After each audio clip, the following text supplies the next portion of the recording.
It was good to see an old friend. When I was 37, I went to my high school reunion.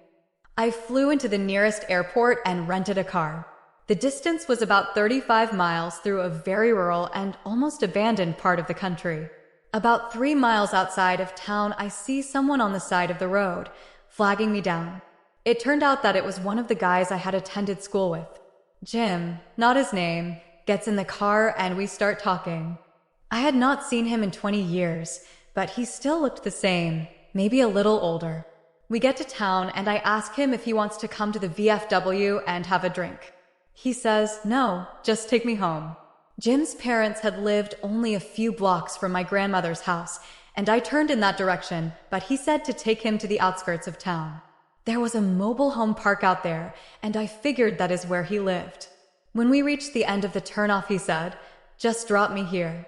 It was good to see you again, and he walks off into the night. I go to the VFW, met some of my old classmates, we start to talk. As we are talking about who is coming to the reunion, I mentioned that I had just picked Jim up 3 miles east of town and had dropped him off. Everyone gets quiet. Even the guy singing karaoke stops and lays down the mic. My cousin goes white as a new t-shirt. Barb, Jim died on that curve 8 years ago. Rolled his car. We were all at his funeral, I was told. I started to feel really dizzy, and I went out to the car to take some deep breaths.